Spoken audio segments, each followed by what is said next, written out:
What is up, guys? Welcome back to the channel. The Madrid derby has ended 1-1 after 98 minutes in a game that to me is the best case scenario for Barca fans because it means that both of these teams that we're competing for the league title against don't get the 3 points. Both of them get 1 point. So again, for Barca, we're 3 points ahead of both Atletico Madrid and Real Madrid. So obviously as a Barca fan, I'm happy about that. But let's talk about this game. Forget Barca, let's talk about this game because this game was the peak of the Madrid derby. It literally had everything. This fixture has been must-see TV over the past decade, and today was no different. We had a red card, we had a stoppage in play, we had lighters being thrown onto the pitch, we had a last-minute goal. It really had everything. We had fights, it had it all. It had it all. And today for me, if you're a Madrid fan, you gotta be upset after that game. You had a golden opportunity to close the lead on Barcelona after they dropped points for the first time this whole season yesterday against Osasuna, and you couldn't take that chance.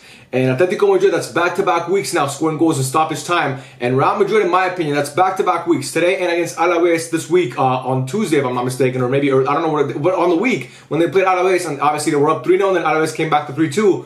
I think both of those games, their subs killed the game. And I think Ancelotti got too comfortable. And that's what lost Madrid today, the game. I think Ancelotti got way too comfortable, and a lot of Madrid fans are upset with Ancelotti, and to me, rightfully so, because those subs today killed that game. It really killed that game. You had at one point 4 fullbacks on the pitch. You had Ferland Mendy, Dani Carvajal, Lucas Vázquez, and Fran Garcia on the pitch at the same time. You took off Luka Modric, you took off Vinicius Jr., and the moment that happened, you're basically asking to concede. You cannot do that in that stadium. That is not Alaves in the Bernabeu. That is Atletico Madrid at the Metropolitano. And, you taking off those players and making those substitutions, it's basically like conceding, come, put the pressure on us and try and see if you can score. And, they did it. A really, really good pass from Javi Galan to Correa, and then Correa takes the pass Courtois, and it's a tough finish because he's like falling over himself, but he somehow finds a way to put it in the back of the net. I mean, there was no keeper, but still he puts it in the back of the net.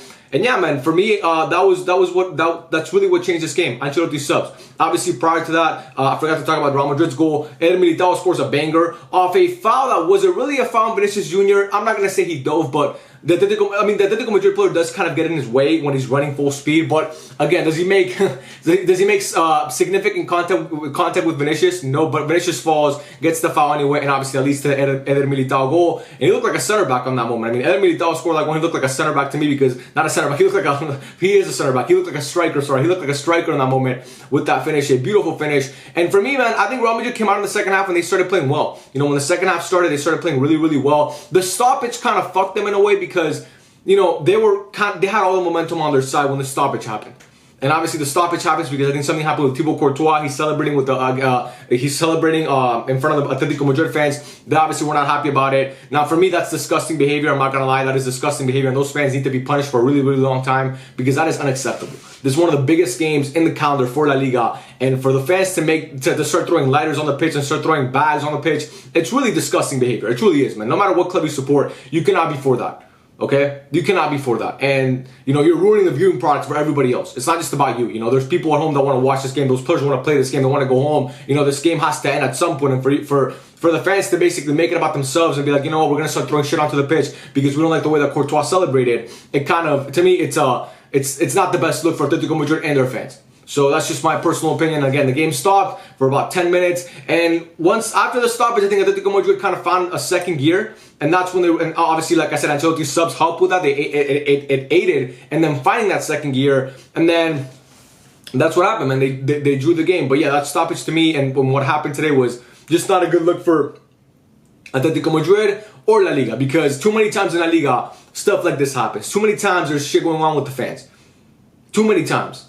And it always involves the players as well. I mean, it's always the fans against the players. Some fans saying some racist shit. Some fan throwing something off the pitch. There was an instance, if you guys remember a couple years back, over like a decade back at this point, in La Liga, some fan threw a banana while Dani Alves was about to take a corner kick. So this happens. This has been happening for a while in La Liga. People throwing shit onto the pitch. So for me, again, they got to get that under control because it's not a good look for the league. What else changed this game to me? What else changed this game to me was Endrick. Endrick really changed this game for me today because he tried to do what he did against Stuttgart where he has the ball on the counter, it's basically like a 3-on-1, and he shot it from, way outside, and when he had Vinicius and Mbappe to either side of him, and that time it worked out. It only worked out because the Stuttgart keeper kind of makes a mistake, but again, he scored the goal so no one can tell him otherwise. He scored that goal and everybody was happy for Endrick, but in the moment, I think everybody knew, if he doesn't score that, they're going to be upset with him because that's a stupid play. But luckily for him, it worked out in that moment. But today, That's why you don't try that play every single time, because it didn't work out for him today. You have a counter. You can put this team away. I think you have Jude Bellingham to the left of you. You can just easily play that ball, and then you could just make a run into the box. He can play back to you. He can do whatever he wants. Okay, Jude Bellingham, we know. I mean, you trust him with the ball at his feet in the final third when there's one defender to beat. You know, so again, you play that ball, but instead of playing that ball, what does he do? He shoots on goal, and it wasn't a bad shot, by the way. It's not like he skied at 15 feet over the bar, but still, man, you don't do that in that moment, because you have teammates to either side of you. So again, if you're a Madrid fan, you got to be upset about that. If you're an Atletico Madrid fan, that was the best case scenario. They were rooting for him to do it. I guarantee you, every single Atletico Madrid fan watching that game in that moment was like, I hope Endrick shoots. I hope he shoots like he did against Stuttgart, and he did. So again, in that moment, you can't be shooting that ball. You're not in the Brasileirão anymore, bro. This is the big leagues. Not to sound like that sounds kind of douchey, but it is, bro. It's the big leagues. And yes, it worked in the UCL at one time, but it doesn't mean it's gonna work consistently, because that's a low percentage shot, especially when you have, you know, your teammates to either side of you on a counter attack to put the game away. But yeah, I think today Atletico Madrid, to me, they haven't been impressive all year. Honestly, I think Cholo Simeone is a coach that, you know, he's historically, I think he's underrated by most people, because I think he's one of the best coaches of this generation, in my opinion. A guy who's made UCL finals, who has won league titles in the middle of Real Madrid and Barcelona's prime. I mean, that we cannot forget that. But this brand of football that he plays at times is really unattractive, and his teams, there's a reason why he underperforms basically most years.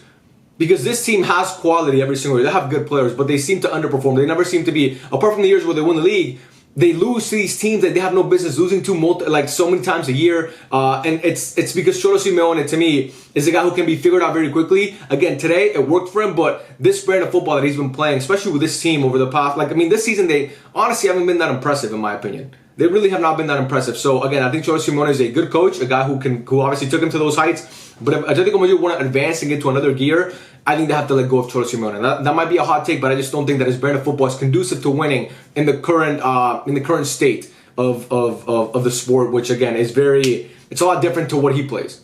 So yeah, for me, that's my take on Atletico Madrid. I think today they played well. Obviously, for those last minutes, they found that second gear, like I said, after the stoppage, and they were able to get that goal.